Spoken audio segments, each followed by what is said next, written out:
محبت کی سزا۔ میں ملتان کا رہائشی ہوں۔ آج سے 9 سال پہلے 2014 میں میرے دوست نے مجھے ایک فیس بک گروپ جوائن کروایا۔ تب میری عمر 17 سال تھی اور تب میں کالج پڑھتا تھا۔ اس گروپ میں بہت سے لڑکے اور لڑکیاں تھیں اور سب کا تعلق ملتان شہر سے تھا۔ ہم تمام گروپ ممبرز کی ایک فیملی کی طرح رہتے تھے، ایک دوسرے سے ہماری گپ شپ ہوتی رہتی تھی۔ اس گروپ میں ایک لڑکی تھی جو مسلسل میری پوسٹ کو لائک اور کمنٹس کرتی تھی اور میں بھی کبھی کبھی اس کی پوسٹ پر لائک اور کمنٹس کر دیتا تھا۔ وہ لڑکی بہت ہی دکھی پوسٹیں شیئر کیا کرتی تھی، مجھے بالکل اچھا نہیں لگتا تھا اور میری اس کے ساتھ ہمدردی بھی ہوتی تھی۔ ایک دن میں نے اس سے دکھی ہونے کی وجہ پوچھ لی لیکن اس نے نہیں بتایا اور بات کو ٹال دیا۔ میں نے اپنی زندگی کے بارے سب کچھ اس کو بتا دیا تھا لیکن میں نے جب اس سے اس کے بارے پوچھا تو اس نے مجھے یہ جواب دیا کہ صحیح وقت آنے پر میں آپ کو سب کچھ بتا دوں گی۔ پھر میں نے اس کا نمبر مانگا تو اس نے مجھے دے دیا۔ اب ہماری واٹس ایپ پر بات ہونا شروع ہوگی۔ پھر ایک دن اس کے دل میں پتہ نہیں کیا بات ہے، اس نے مجھے کال کی اور مجھے بتایا کہ اس کی عمر 24 سال ہے اور وہ بہت ایک پرائیویٹ اسکول میں پڑھاتی ہے اور سب سے بڑا سچ جس کی وجہ سے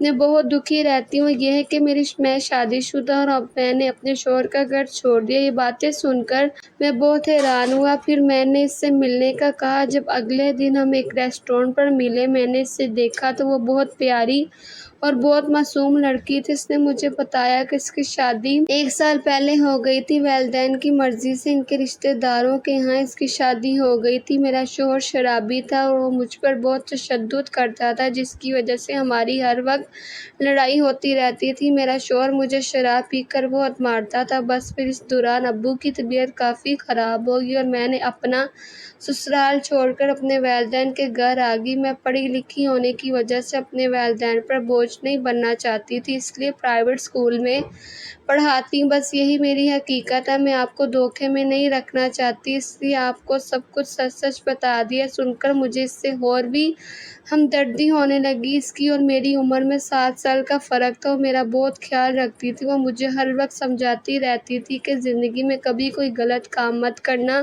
وقت گزرتا گیا اور ہماری بہت اچھی دوستی ہو گئی تھی اور میں اسے کبھی کبھی کہتا تھا کہ میرا دل کرتا ہے کہ میں تمہارے ساتھ ہمیشہ رہوں۔ وہ ہنستی تھی اور مجھے کہتی تھی کہ نہیں، ایسا نہیں ہو سکتا، ہم دونوں کی عمر میں بہت فرق ہے، کیونکہ وہ جانتی تھی کہ ہمارا معاشرہ ایسے رشتے کو کبھی تسلیم نہیں کرتا جس میں لڑکی بڑی اور لڑکا کم عمر۔ یہ تلخ حقیقت ہے ہمارے معاشرے کی۔ 2 سال ہو گئے تھے ہمارے اس رشتے کو اور اس نے اپنے شوہر سے طلاق لے لی۔ وقت گزرتا گیا اور وقت گزرنے کے ساتھ میں اسے بہت پسند کرتا تھا اور اسے شادی بھی کرنا چاہتا تھا۔ وہ مجھے پسند ضرور کرتی تھی لیکن اسے یہ پتہ تھا کہ دنیا والے ہمارے اس رشتے کو کبھی قبول نہیں کریں گے اور زندگی کا سارا سکون برباد کر دیں گے۔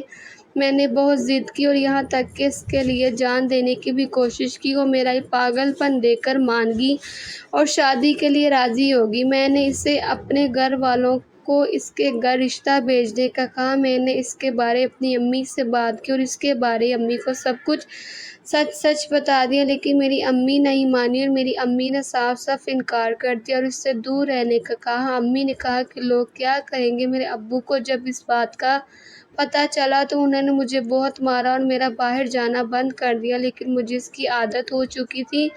میں چھپ چھپ کر اس سے ملا کرتا تھا اور اس سے گھر والوں کے سلوک کے بارے میں بتایا۔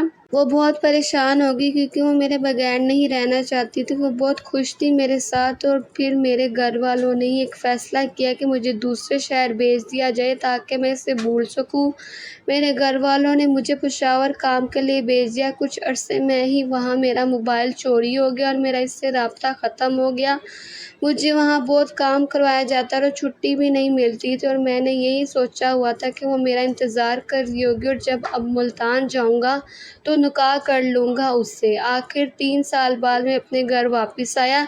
سب بہت خوش ہو گئے لیکن میں خوش نہیں تھا۔ پھر میں نے اس کا پتہ کیا لیکن مجھے وہ کہیں نہیں ملی۔ مزید پتہ کروانے پر پتہ چلا کہ وہ جہاں رہتے تھے وہ وہاں سے چلے گئے ہیں۔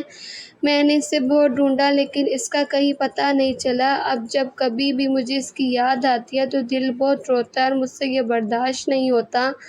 اب اپنا کاروبار ہے، میں زیادہ تر وہیں مصروف رہتا ہوں اور میں نے ابھی تک شادی نہیں کی کیونکہ اب دل نہیں کرتا اور عجیب سی بے قراری اور بے سکونی کی کیفیت ہے، جیسے میں نے غلط کیا ہے۔ اس کے ساتھ مجھے گھر والے اکثر کہتے رہتے ہیں کہ شادی کر لو، لیکن جب تک میں اس سے معافی نہ مانگ لوں، وہ مجھے معاف نہ کر دے، مجھے میری زندگی میں سکون نہیں آئے گا، کیونکہ مجھے احساس ہوتا ہے کہ میں نے اسے چھوڑا ہے۔ بس میں اب اللہ سے یہی دعا کرتا ہوں کہ وہ جہاں بھی رہے ہمیشہ خوش رہے، اور میں یہ امید کرتا ہوں کہ وہ اپنی زندگی میں آگے بڑھ چکی ہوگی۔ میرے گھر والے میری وجہ سے بہت پریشان ہیں، میں کیسے سمجھاؤں انہیں کہ میں اسے کبھی نہیں بھول سکتا۔ بس اب میری یہی کوشش ہے کہ میں سب کو خوش رکھوں اور شادی بھی بہت جلد کر لوں گا، اگر اللہ نے کسی کا نصیب میرے ساتھ جوڑا ہے تو، کیونکہ ہوتا وہی ہے جو میرا اللہ چاہتا ہے اور اس میں ہی انسان کی بہتری ہوتی ہے۔ میری دعا ہے کہ اللہ پاک ہم سب کے نصیب اچھے کریں، آمین۔ اگر ہماری ویڈیو پسند آئے تو ہمارے چینل کو سبسکرائب کریں۔ ملتے ہیں نیکسٹ ویڈیو میں۔ اللہ حافظ۔